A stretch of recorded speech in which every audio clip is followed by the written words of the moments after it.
And total war requires propaganda to get people to do what you want them to do. And that's the turning point.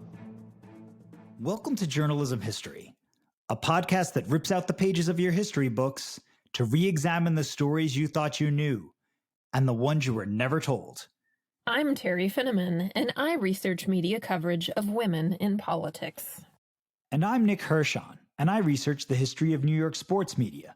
And I'm Ken Ward, and I research the journalism history of the Great Plains and Rocky Mountains. And together, we are professional media historians guiding you through our own drafts of history. This episode is sponsored by Taylor and Francis, the publisher of our academic journal, Journalism History. Transcripts of the show are available online at journalism-history.org/podcast. 1 week after the United States entered World War I, in April of 1917, President Woodrow Wilson established the Committee on Public Information. It marked the first and only time the United States had a Ministry of Propaganda. The committee tried to shape American views and attitudes through its own national newspaper, posters that were plastered on buildings and displayed in storefront windows, pamphlets distributed by the millions, textbooks and church sermons, and even feature films and talks during intermissions. And it created a pioneering news service to transmit Wilson's idealistic rhetoric to foreign audiences, distributing movies, setting up public affairs offices in conjunction with embassies, and testing techniques for dropping leaflets in enemy territory by air. The committee was dismantled when the Allies emerged victorious, but its blueprint endures in the information state that exists today, in peacetime as well as war. On this episode of the Journalism History Podcast, we examine the legacy of the Committee on Public Information with John Maxwell Hamilton, a journalism professor at Louisiana State University. Well, Jack, thank you for joining me today. We're here to discuss your book, Manipulating the Masses, Woodrow Wilson and the Birth of American Propaganda, published by Louisiana State University Press. And you tell the story of the enduring threat to American democracy that arose out of World War I through what you call a Ministry of Propaganda, the Committee on Public Information. And you're here today because Manipulating the Masses was selected as the winner of the book award that is given annually by the History Division of the Association for Education in Journalism and Mass Communication, which sponsors this podcast. So first off, congratulations on that honor. Thank you very much. I appreciate that. And as we start this conversation, obviously in the title of your book, it says The Birth of American Propaganda. I find that very provocative because I think a lot of people, if they know anything about propaganda, might associate it with a foreign country, a dictatorship. So can you first just give us your definition? What is propaganda? So there are a lot of ways to define propaganda. It's almost always today seen as being pejorative. That is a negative idea of trying to manipulate what people think. A simple definition would be something like an effort to try to get people to think what you want them to think. Antecedents to that, of course, have existed for a long time. It's not like propaganda just started in the 1914. Although the word itself became a brand new word in World War I. Encyclopedia Britannica did not have an entry in this 1911 edition for propaganda, other than to mention that the Catholic Church had a college of propaganda for the faith. After the end of the war, it had a 10-page definition. And that definition was written actually by a British propagandist. And it's one of the best definitions I've ever seen. It goes like this: those engaged in a propaganda may genuinely believe the success will be an advantage to those whom they address. But the stimulus to their action is their own cause. The differentia of a propaganda is that it is self-seeking, whether the object being worthy or unworthy, intrinsically or in the minds of its promoters. It sounds a little complicated, perhaps, but it's a good definition because it makes the point that propagandists want you to think what they want you to think, and they believe it's very important for you to think what they think, rather than honoring the democratic process, which would be to give people facts so they come to their own conclusions. Sure. Well, and thank you for going to those lengths to give us the full definition, because I feel like propaganda is a word that has a negative connotation. And again, maybe associated more with, as we grow up as American school children, hearing about other countries using propaganda in a political sense, then when we realize, well, actually propaganda is all around us, maybe all the time, used by many different forces in certain ways.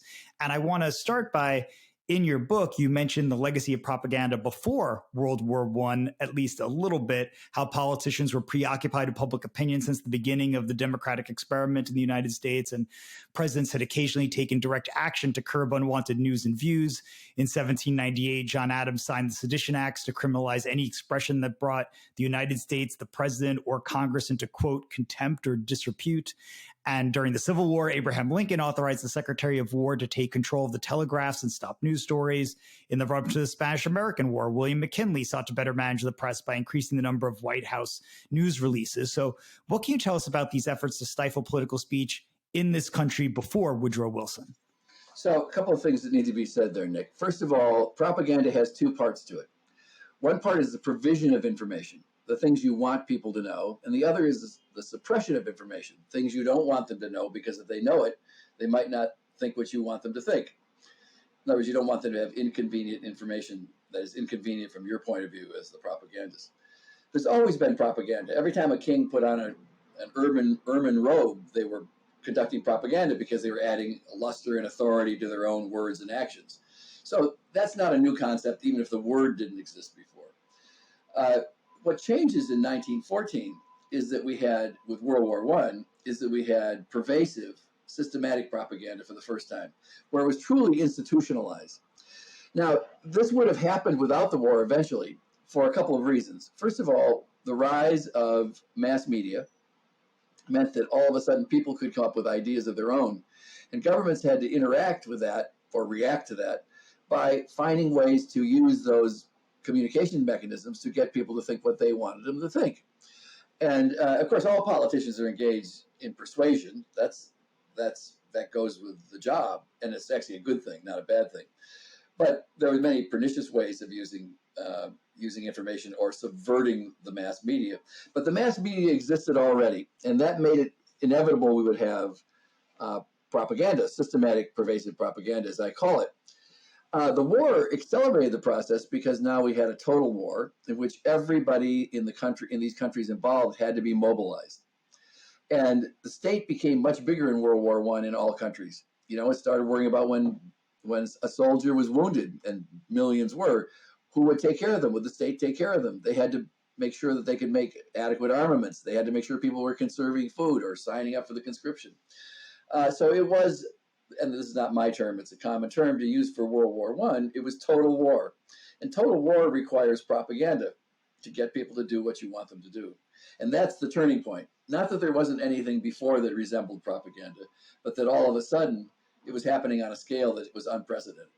And I found interesting in your book the connection between Woodrow Wilson's second campaign for president and the CPI. So Wilson ran for a second term in 1916 against the Republican Charles Evans Hughes with a campaign message of "He kept us out of war."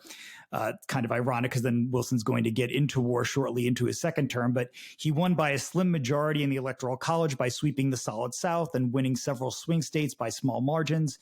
And then he established the focus of your book, the Committee on Public Information, on April 14th, 1917, 1 week after the United States entered World War I.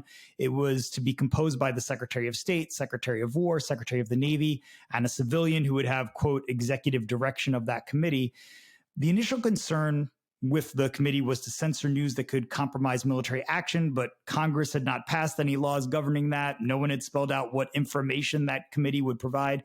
So what do you see as this connection between Wilson's 1916 campaign and how it became, as you said, an incubator for the CPI?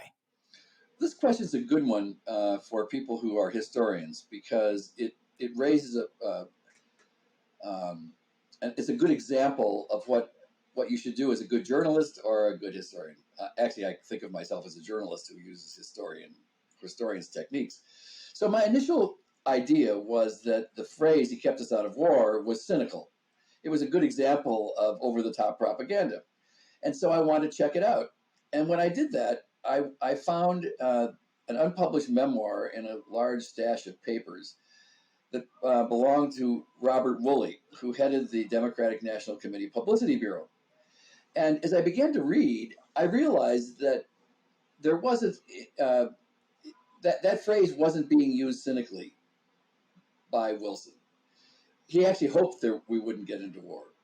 He did, however, know that it may be inevitable to go to war, and he was somewhat uncomfortable with the phrase because it could be seen as cynical. And Republicans hated that phrase and held it against him forever afterwards because they thought it was misleading.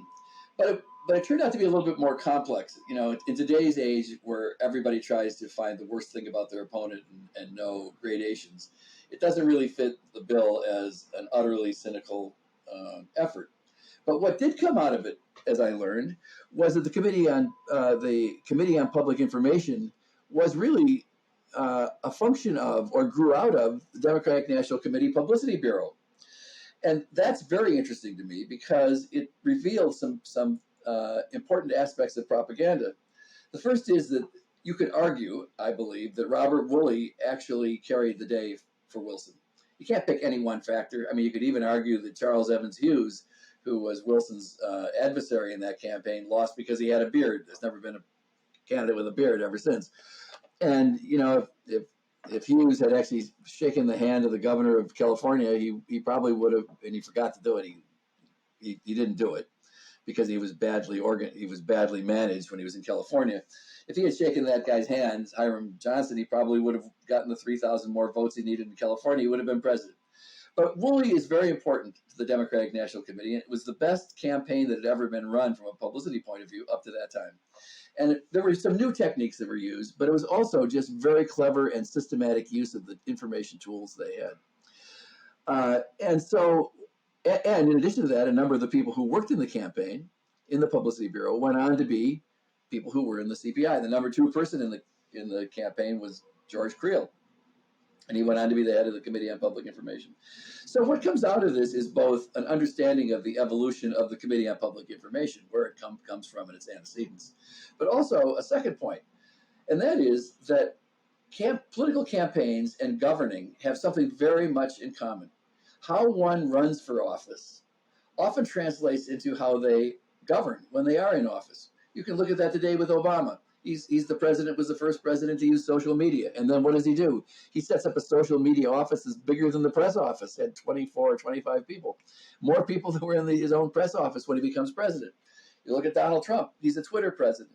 And what does he do when he comes to the White House? As we all know, he Twitters to a fare thee well. So there's an example of you thought you're looking for something else, but became curious. And that curiosity leads you to a conclusion that you had never expected to find. And it's fascinating as we go through this conversation. I know there's a lot of what you see as antecedents in, CPI, coming to bear in the years later.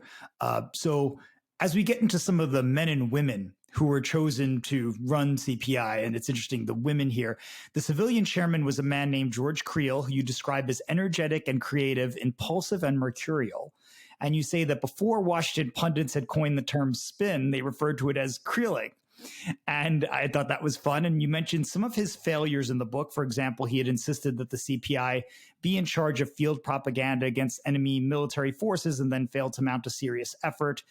But you also credit him with being ahead of his time and hiring women for senior positions. So what can you tell us about the rather complicated legacy of George Creel? Well, first I would say this. Creel was a terrible choice for the job. We never had and never again had a Ministry of Propaganda, although all of the CPI functions lived on, but in a more fragmented way. The CPI, everything that happens today can be traced in some way or other, even social media, to the CPI. Creel was a born propagandist. He was a muckraker, but he belonged to that school of muckraking, which was always hyperventilating. And Creel was much more interested, in many ways, he's kind of like Trump, much more interested in making an impression, than he is in utter fidelity to facts. And so he could be very tendentious and very irascible. So in private, he was well liked and was funny. But once he got on a platform, began to speak, or once he was in his public role, he ended up being far too edgy. And because this was such a brand new activity, having somebody in it who was so just by his very method of living was so controversial, it actually made the CPI's job more difficult and gave it a worse reputation than it should have actually had. And had somebody like Robert Woolley run it, the guy who was the Democratic National Committee, it would have been a much better choice because he was both highly creative, but knew how to moderate himself and modulate what he did. Creel didn't have that. And so that's part of Creel. The other part was he was wildly energetic and very creative. And that's could be good. And we can see some good things he did as a result of that. But he was also a terrible manager. And so the CPI was so chaotic that at the end of the war, the Council on National Defense was put in charge of dismembering the organization and trying to figure out what happened. They couldn't even sometimes, hard as it is to believe, they couldn't even be sure how many different units there were because they were changing all the time. Once there's a unit, there's something else. And they couldn't actually fit it all back together again, which tells you something about the chaos that characterized Creel's stewardship of the organization. Sure. Well, and can you just briefly touch on the fact that he was hiring women for senior positions? Was this unusual at the time, or how did that come to be? Yeah, he was. He had been very strong in the suffrage movement, and had actually been engaged in it. His mother had been a strong-willed woman, and the father had not been a very together father and had his own problems. And so the mother really ran the family, and Creel admired that. We know from what he said, and then later on, he was. This was a cause that he really believed in, especially the New York suffrage movement, where he actually helped a woman named Vera Whitehouse, who's one of the heroes in this book, who can be credited with actually getting the vote for the women in 1917. Everybody thought New York would not succeed in getting a statewide suffrage, positive vote for suffrage, and she did. She's an extraordinary woman. So Creel was actively engaged in that. Another woman that he brought in, I'll come back to Vera Whitehouse in a minute, but another woman he brought in was Josephine Roche, who he hired for a brief period. He was the police commissioner in Denver. He had been an editorial writer, and he kept his job as editorial writer, became a police commissioner, which, by the way, most people don't think journalists should do both, but in those days, that wasn't clearly an ethical issue like it is today. And he was very speedily fired because he was just too outspoken and unpolitic and so forth. But he hired her to work with prostitutes and others trying to clean up the city. And she's an extraordinary woman who went on to be in the Roosevelt administration, Franklin Roosevelt's administration, did some wonderful work in mining for family-owned mines. And she came to work for Creel working on immigrant issues. And she did some very good things there. Vera Whitehouse, who came from a very wealthy family, her husband was very wealthy, and was beautiful. There were stories in the New York Times saying she was the most beautiful woman in New York, was also a very, very good manager. And after that suffrage vote in 1917, Creel had decided he wanted to start doing propaganda overseas. The first months had been strictly domestically. And she said she wanted to do that, and so he gave her the job to go to Switzerland. And of all the commissioners overseas, and many of them had very difficult jobs because the embassies didn't want anything to do with what we now think of as public diplomacy, the idea of reaching common people on the street. They thought that was déclassé and not something you should do. But they particularly didn't want a woman doing it, and there were no Foreign Service officers who were women. And against great odds and opposition, she did an excellent job, and probably, arguably, did the best job of any of the CPI commissioners overseas.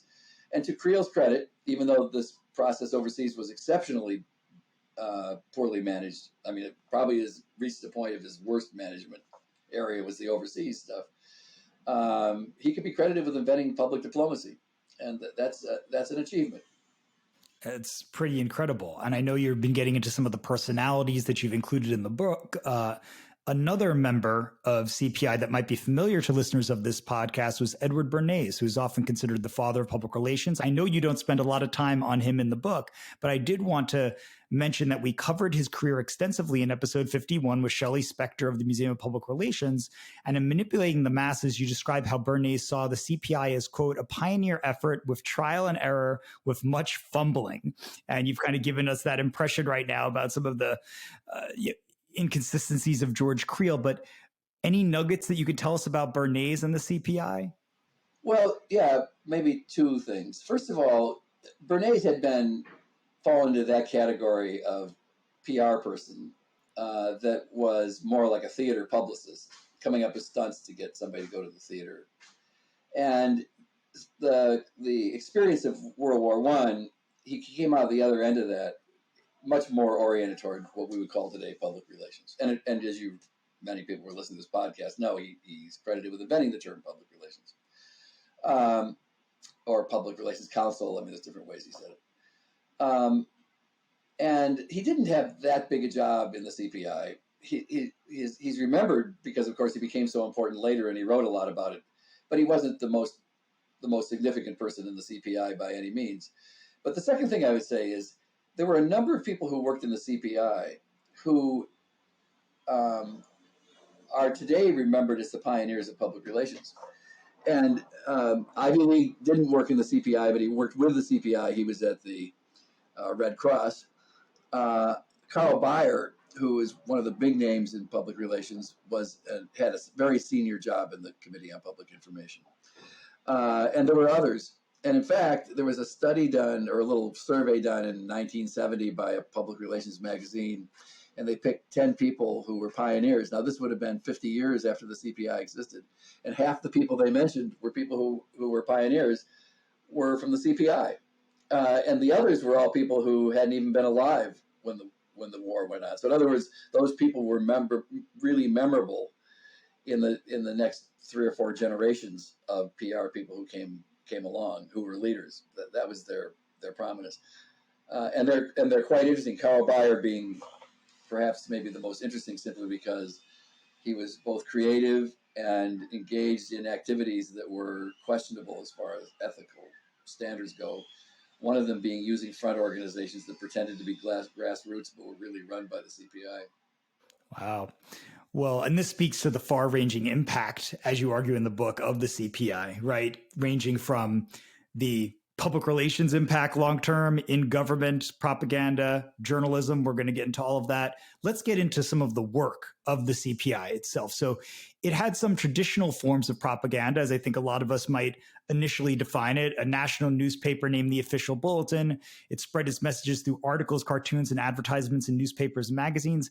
But what I found especially interesting, and I'd love to hear your viewpoint on it, it had these unusual methods like reaching the American public through textbooks and Sunday church sermons and feature films and talks during intermissions. So what can you tell us about those tactics of the CPI? Yeah, so Creel, who rarely said a sentence that wasn't an exaggeration, once said that the CPI used every method of communication at hand, and that is not an exaggeration. There was not a method they did not use.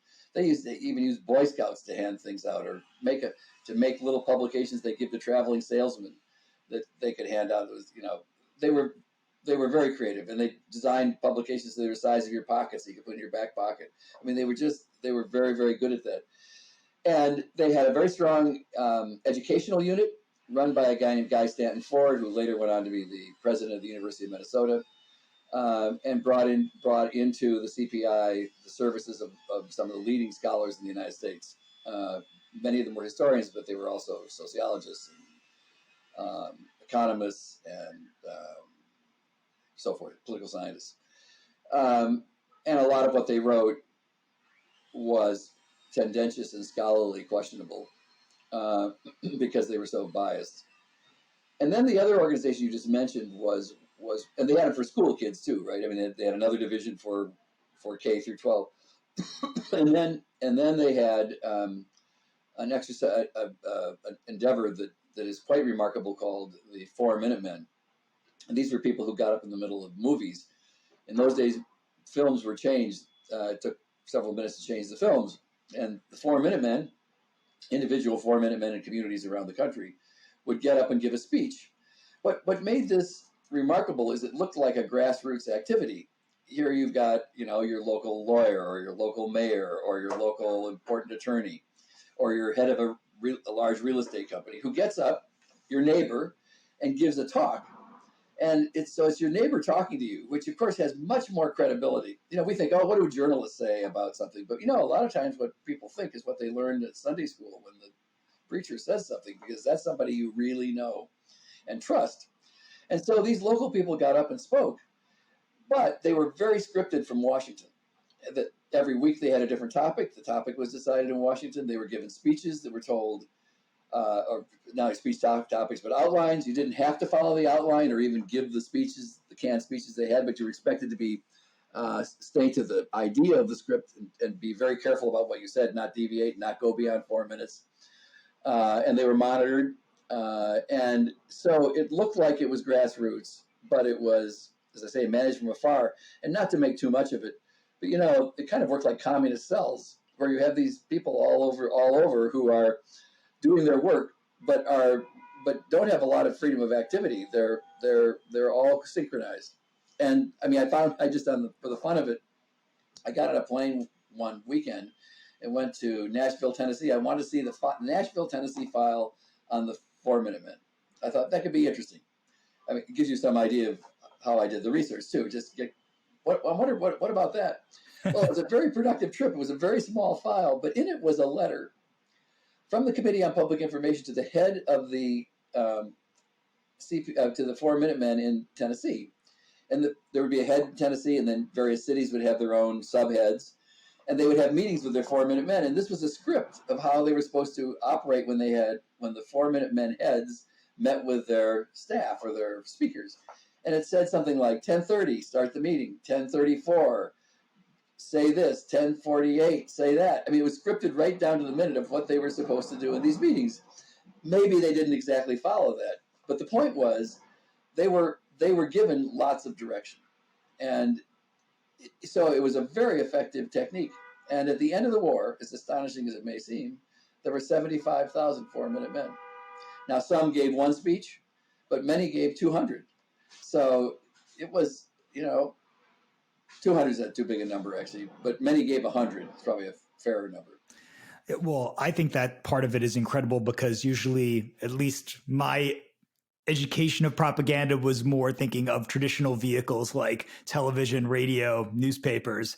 But as you say, when you're hearing it from trusted sources, your neighbors in the community, and just everywhere you go, you're going to a movie, you're going to church, it's constantly around you.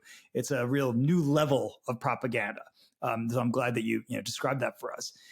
We haven't spoken yet too much about a critical component here, the news media. How is the press taking all of this? So the CPI, as you write, introduced a new dynamic into press-government relations, and reporters resented it, but they also depended on it because Wilson's wartime programs were straining the resources of newspapers and magazines, and the press needed help keeping track of what the government was doing. So what were journalists' attitudes towards propaganda and the CPI? Well, you've actually done a good job of summing it up. There had been press releases before. You mentioned it yourself that even McKinley had some, and Teddy Roosevelt was even more aggressive in terms of press releases. But under the CPI, press releases became a quotidian aspect of government. They came out, whereas before there was a drip of press releases. Now is a steady stream, and the press would come to the press club or over the Committee on Public Information offices on Lafayette Square, where they would pick up these press releases. And as we all know, people who cover the White House or other government agencies, they can't afford to be too far away because something will happen and they need to be there to get the information because they don't want their competitors to get it. So on the one hand, they needed this help because the government had grown so vastly during the war, as I mentioned earlier. And many of the journalists who knew Creel liked him as a person, but not all. That's for sure. And even people who liked him would complain that he was too heavy-handed. So on the one hand, you had the need for the government to give you information. On the other hand, you had Creel, who, if he didn't like a story you wrote, which was, who cares, just a story, he'd be on the phone or writing you this very belligerent letter. And that made him a bigger target, and it made enemies for him that he didn't have to have, because the press was so supportive of the war. This is the other part that's so interesting. The press was very supportive. We think of a turning point in press cynicism as being the end of the Cold War, when it came out in Ramparts magazine and elsewhere that the CIA, for example, had people who were posing as journalists, or the CIA used journalists who were working journalists. And we also know around that time that at the end of the Vietnam War, we saw that a lot of cynicism as a result of things that they were told. But There was an earlier turning point, and that was World War I, where journalists believed a lot of things they said Wilson would do that he ended up not doing. And at Versailles, for example, things he sold out on that they felt he shouldn't have sold out on. And also they saw a rollback on a lot of the progressive legislation because big business was able to have a real resurgence as a result of the need to be mobilized and to be productive. And so at the end of the war, some people who had been propagandists began to see, or had been supportive of propaganda, began to see that it set in motion an anti-democratic process that made them more cynical about government. And I think what we've seen since is not only one event that has done that, but an accumulation of events over time where you have a paradox set in, which is the government uses propaganda in order to get what it wants on a given day, but it also undermines credibility of the government because people later on come to see what it really was. And we look at the Vietnam War as obviously a very good example of that, or the Iraq War, because wars usually have such dramatic consequences. The lying is more palpable and has greater repercussions. Sure. And when you were talking about Woodrow Wilson before, you were mentioning the comparison to Barack Obama and Donald Trump in the sense that as they campaigned using social media, they then made social media a big part of their presidencies, this kind of natural carryover. And that happened with Wilson campaigning in 1916 and then starting the CPI in 1917. I want to kind of get into that, into contemporary politicians and what you think here. Since World War I, you write that government propaganda has expanded relentlessly, coming in a daily flow of press releases, Facebook and Instagram posts, YouTube videos, live stream speeches, and scripted press conferences. And I'm sure we could talk endlessly about propaganda in contemporary American politics, but how have you seen the legacy of the CPI manifesting in recent years in the presidencies of Donald Trump and Joe Biden? Every president has some transgression when it comes to overuse or abuse of the chief executive's information power. Trump, I mean, I never expected we'd have Trump when I started doing the research on this book. Trump makes my book seem more relevant because he's so dramatic. I mean, there's nothing he would leave untouched to propagandize himself, including putting his name on coronavirus checks, or when he's coming out to dispute the election, having "Hail to the Chief" play in the background. I mean, the president has all of these tools to aggrandize themselves and establish the fact, whatever truth they want to establish. The problem here is one that, and this is always difficult when you write about something like this. The problem is that to understand what's happening and to figure out how to deal with it, you have to deal with a lot of subtlety.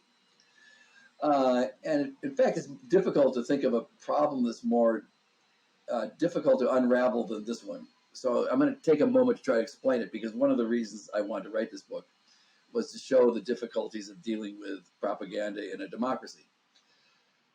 So one of the great things about our American government is that it is such a trove of information.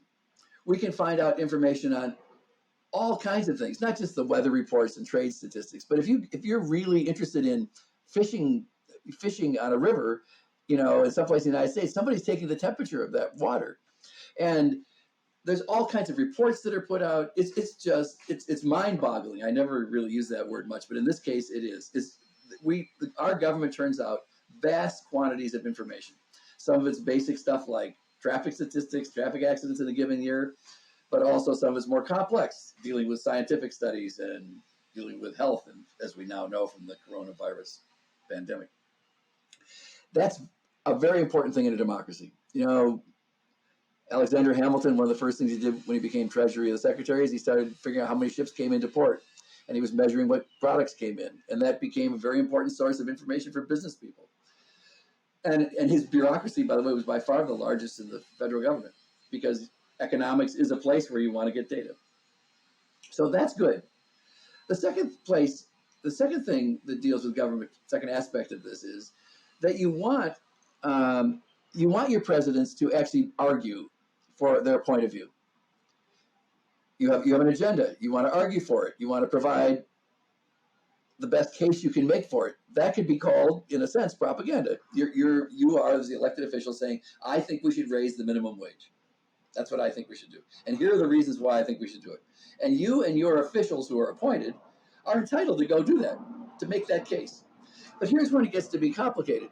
The Labor Department starts putting out data that doesn't just tell you about wages, doesn't tell you what the varying wages are or statistics on wages, but starts saying things like you need to go lobby your congressman or woman to vote for raising the minimum wage.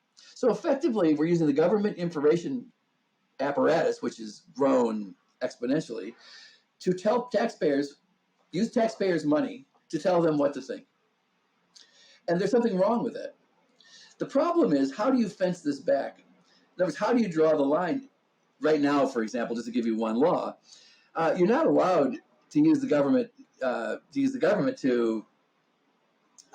your government information equipment apparatus. You're not allowed to use that to give a speech that's purely political on minimum wage. But if you have just a few pieces of statistics in there that are fact-based, then how do you decide what shouldn't be in and what should be in it? You never get prosecuted for that. You never get even though you're not supposed to do it. The question is, how do you divide it up? It's also another problem that the people who would have to enforce this ultimately are who? The Justice Department. Well, the Justice Department reports to the White House. So to just get right to the point, we don't know how much information the government puts out. We've stopped even trying to count. There's no way to do it, or there hasn't been anybody who's tried to do it. That's number one. And what we really need to know is we need to have a kind of census so we can figure out what's the government doing. Used to be we had, you could just look at how many public affairs officers you have. But now all kinds of people are putting out information. They don't have that title at all. If you go to the policy and planning staff of the State Department, all of those people are tweeting. So they're propagandists. So how do you decide who they are? So we need to know better about what the government's doing.